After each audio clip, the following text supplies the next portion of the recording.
Hi guys, welcome back to my YouTube channel. ఇక్కడ ఏంటంటే ఈరోజు కాకరకాయ కర్రీ ఈరోజు రెసిపీ. అంటే కాకరకాయ అంటే అరేచి కాకరకాయ అని అనుకోకండి. ఇక్కడ ఈ రెసిపీ చూసిన తర్వాత నుంచి మీరు కాకరకాయని చాలా ఇష్టంగా తింటారు. ఓకేనా, నేను డ్యామ్ షూర్గా మీకు చెప్తాను. ఓకేనా, మీకు క్లియర్ కట్గా స్టెప్ బై స్టెప్స్ చెప్తాను. దాని ప్రకారం మీరు చేసుకోండి, మీకు చాలా బాగా కుదురుతుంది చేదు లేకుండా. ఓకేనా, ఫస్ట్ ఆఫ్ ఆల్ నేను ఈ వీడియోలో చూపిస్తున్న విధంగా కాకరకాయల్ని కట్ చేసుకొని మనం ఉప్పు ఉన్న నీటిలోకి నానబెట్టేసుకోవాలి.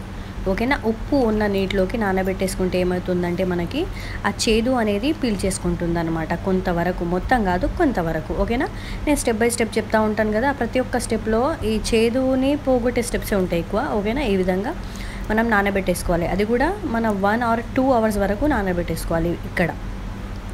అండ్ ఇక్కడ ఏంటంటే మనం కాకరకాయని ఫ్రై చేయడం కోసం మనం నూనె వేడవ్వనివ్వాలి.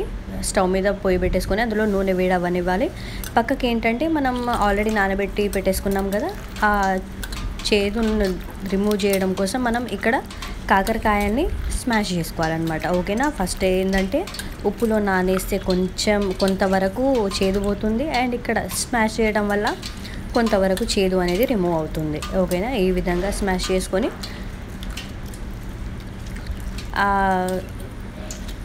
కాకరకాయలో ఉన్న గింజలు మొత్తం బయటకు వచ్చేలాగా మనం గట్టిగా స్మాష్ చేసుకొని పక్కన పెట్టేసుకొని ఈ స్మాష్ చేసుకున్న కాకరకాయని మనం బాగా ఫ్రై చేసుకుందాం. ఈ ఫ్రై అయ్యే ప్రాసెస్ చాలా ఎక్కువ ఉంటుంది, ఎందుకంటే మనకి ఇక్కడే మొత్తం చేదు అనేది రిమూవ్ అయిపోతుంది ఫ్రై చేయడంలో. ఓకేనా, ఎందుకంటే మనము గోల్డెన్ బ్రౌన్ కలర్ వచ్చేంత వరకు ఫ్రై చేస్తాం కదా, అందుకు. ఓకేనా, అంటే గోల్డెన్ బ్రౌన్ కలర్ కరెక్ట్ రావాలని ఏం లేదు, కొంచెం లైట్ కలర్ చేంజ్ అయిన తర్వాత కూడా మనం తీసేయచ్చు. ఈ విధంగా మొత్తం మనం ఆయిల్ హీట్ అయిన తర్వాత అందులోకి యాడ్ చేసుకోవాలి.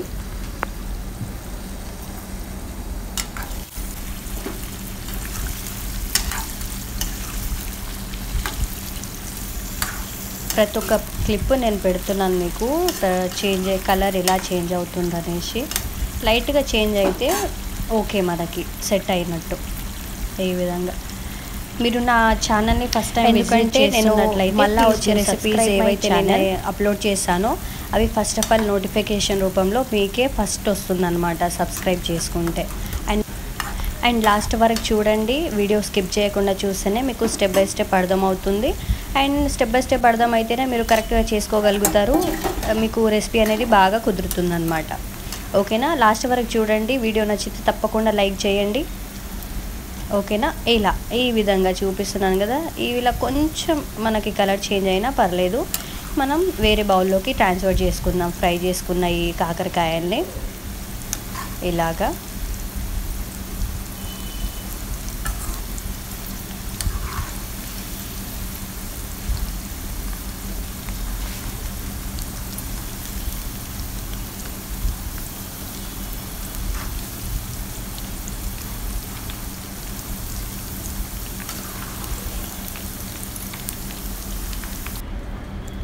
అండ్ ఇక్కడ అదే ఆయిల్లో మనం ఏంటంటే అదే ఆయిల్లో మనం వెల్లుల్లి రెబ్బలని ఫ్రై చేసుకుందాం. ఒక 4 తీసుకుంటే సరిపోతుంది. ఈ విధంగా ఫ్రై అయిపోయిన తర్వాత అదే ఆయిల్లో మనం వేరుశనగ పప్పులు ఉంటాయి కదా, మనకి పల్లీలు కూడా ఫ్రై చేసుకోవాలి. గోల్డెన్ బ్రౌన్ కలర్ వచ్చేంత వరకు మనం ఫ్రై చేసుకొని పక్కన తీసి పెట్టేసుకోవాలన్నమాట.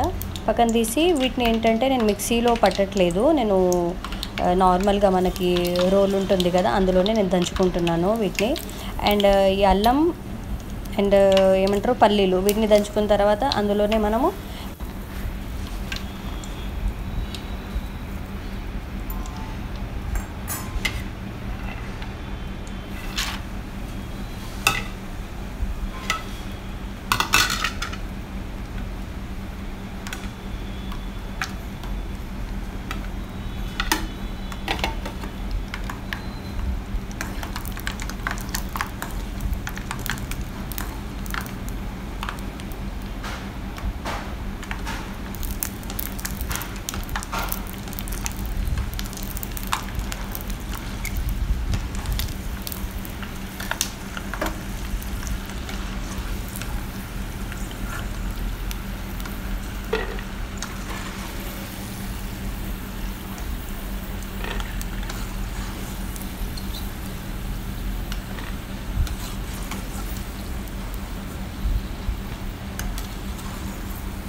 అండ్ ఇక్కడ ఏంటంటే నేను రోట్లో దంచుకున్నాను అనమాట. రోట్లో ఇక్కడ కచ్చపచ్చగా పచ్చిమిర్చిని అండ్ అల్లం రెబ్బలని ఇక్కడ పల్లీలని నేను దంచేసుకున్నాను.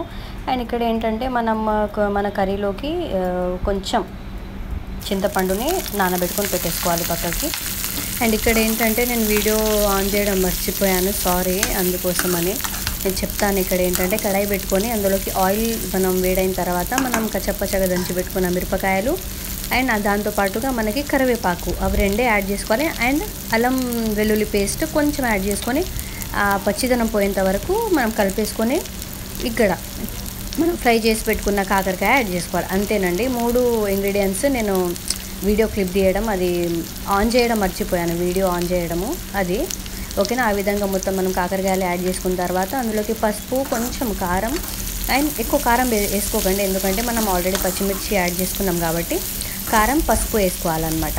ఓకేనా. అండ్ ఉప్పు మనకి టేస్ట్కి తగినంత ఉప్పు వేసుకొని బాగా కలిపేసుకోవాలి. అండ్ దాని తర్వాత ఏంటంటే మనం కచ్చపచ్చగా దంచి పెట్టేసుకున్నాం కదా పల్లీల పేస్ట్, అది మనం యాడ్ చేసుకోవాలి. ఈ విధంగా యాడ్ చేసుకొని బాగా కలిపేసుకోవాలన్నమాట.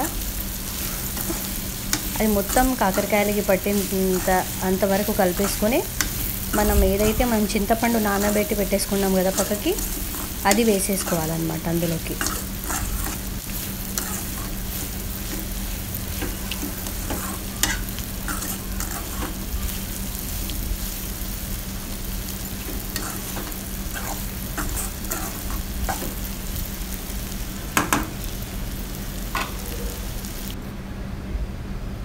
ఈ విధంగా చింతపండు నానింది కదా, దీన్ని స్మాష్ చేసుకోవాలి. స్మాష్ చేసుకొని అందులోకి మనం యాడ్ చేసుకోవాలి. అంటే మనకి ఈ పులుసుతోటి ఏంటంటే మనకి కాకరకాయ తింటున్న ఫీలింగ్ ఉండదన్నమాట. అంటే మన కాకరకాయ తింటూ ఉంటే కొంచెమైనా చేదు తగులుతుంది వేరే టైప్లో చేసినప్పుడు కాకరకాయ కర్రీ. బట్ ఇక్కడ ఏంటంటే మనం కొంచెం చింతపండు వేస్తాం కదా, అది మొత్తానికి రిమూవ్ చేస్తుంది అనమాట చేదు అనేది. ఓకేనా. ఈ విధంగా మొత్తం బాగా కలిపేసుకొని ఒక 5 మినిట్స్ వరకు మూత పెట్టేసేయాలన్నమాట. మూత పెట్టేసి మనం తీసేసి సర్వ్ చేసుకొని తింటే మనకి వేడి వేడి కాకరకాయ కర్రీ రెడీ. చాలా బాగా ఇష్టంగా తింటారు. ఒక్కసారి తప్పకుండా మీరు ట్రై చేసి చూడండి ఇంట్లో కూడా. అండ్ ఛానల్ని సబ్స్క్రైబ్ చేయడం మాత్రం మర్చిపోకండి. Please share, like and comment చేయండి.